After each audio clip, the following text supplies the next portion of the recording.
Greetings, everyone. This is Miss Gibson. This is lecture 6 for immune system. It is going over gastrointestinal illnesses. This is part 1. There will be one other part that you can look up and listen to. So with your GI illnesses, the first one we're going to talk about is just foodborne illnesses. This is caused by consuming contaminated food or beverages, caused by microbes or pathogens. It could also be poisonous chemicals or other harmful substances that can cause illness. Just some fun facts: 48 million cases of foodborne illnesses reported each year in the United States alone. Poultry is the biggest cause of food poisoning. 250 different foodborne diseases, with salmonella causing the most hospital admission. So speaking of salmonella, it causes 1 million illnesses each year. It leads to more than 19,000 hospitalizations yearly, results in approximately 380 deaths per year. Some risk factors for salmonella, if I can get my more common in summer months: children under 5 years of age, infants that are not breastfed, adults over age 65, your immunocompromised individuals, and use of certain medications such as acid reducers can increase your risk of salmonella.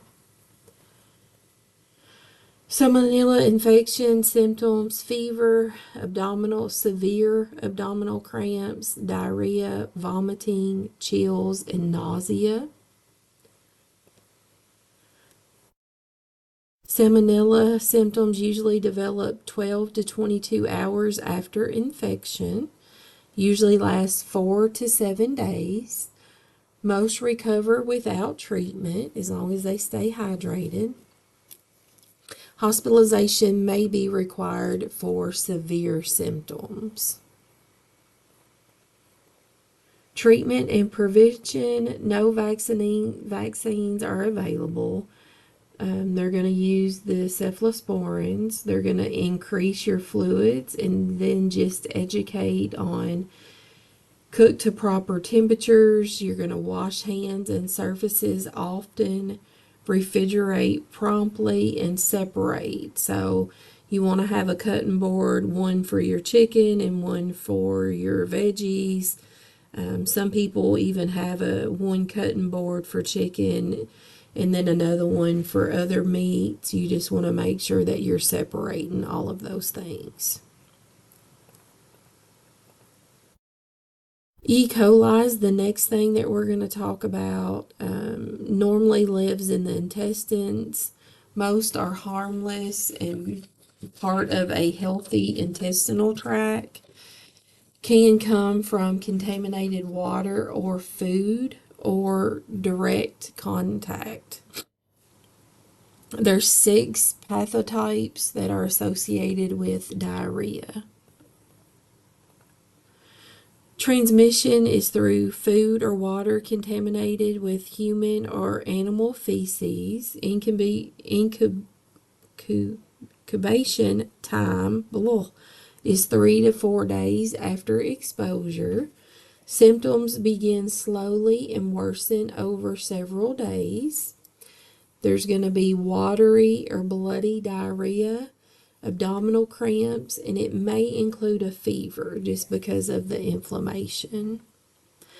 Diagnosis and treatment comes through a stool sample, supportive therapy, which includes hydration, no antibiotics, and no antidiarrheal agents. The body needs to flush all the pathogens out. Botulism, this is rare, but it is a serious illness. It's caused by toxins that attacks the nerves. The patient will have difficulty breathing, muscle paralysis, or even death. Can be spread in food. Bacteria makes the spores. Spores can grow and produce one of the most lethal toxins. Favorable conditions for spore growth is low oxygen or no oxygen environment, low acid, low sugar, low salt water, and favorable temperature ranges. Where are botulism spores found? Mostly in improper home canned, preserved, or fermented foods. The spores grow and make the botulism toxin. Ingestion causes severe illness and requires medical treatment. Just some botulism facts here. The bacteria spores can invade wounds and make a toxin. People who inject drugs are at high increased risk for wound botulism. Traumatic injury increases risk for wound botulism. Infant botulism, this is where it invades the infant's intestinal tract. Aerogenic botulism, this is a cosmetic usage. Of course, like we said, it can be fatal and it is a medical emergency. Any type of botulism is a medical emergency. Signs and symptoms in an adult, symptoms may include severe abdominal cramping, breathing difficulty that may lead to respiratory failure, difficulty swallowing and speaking, double vision, nausea, vomiting, weakness with paralysis, equal on both sides of the body. Very, very scary stuff. Infant botulism signs and symptoms. If infant botulism is related to food such as honey, problems generally will begin within 18 to 36 hours after the toxin enters the baby's body. Sign and symptoms includes constipation, which is often the first sign, floppy movements due to muscle weakness and trouble controlling the head, a weak cry, irritability, drooling, drooping eyelids, tiredness, difficulty suckling or feeding, and then paralysis. Diagnosis is through assessment. Can also do a brain scan, spinal fluid examination, nerve and muscle function test, external exam, which could be stool, vomitus, or gastric aspiration, or wound culture. Treatment is going to be antitoxin. Does not heal the damage, but it will help with the symptoms. And then hospitalization for weeks or months. Complications of botulism, respiratory failure. 50% of cases were fatal 50 years ago.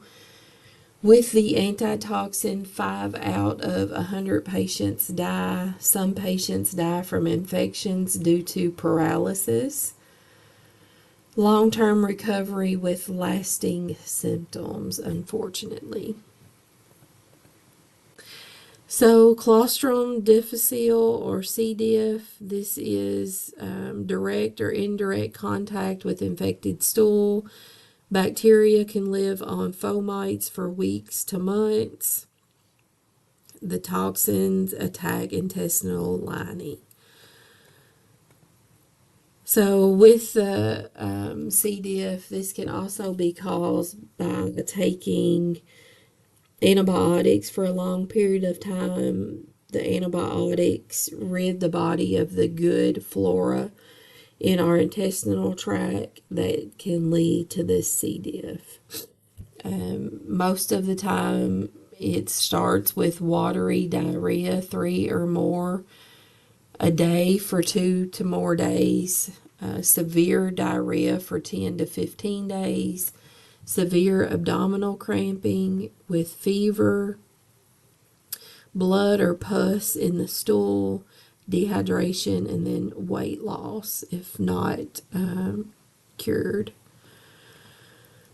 Medical management is going to be antibiotics. Usually they'll be put on Flagyl or vancomycin.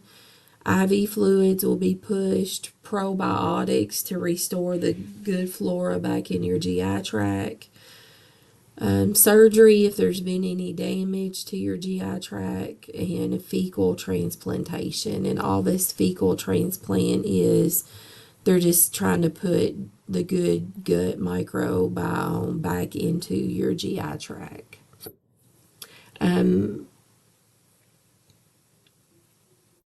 The donor would be, of course, someone with a healthy gut.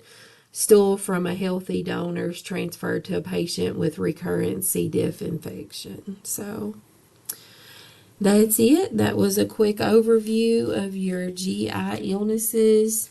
If you have any questions, please don't hesitate to email me. Have a great day. Thank you.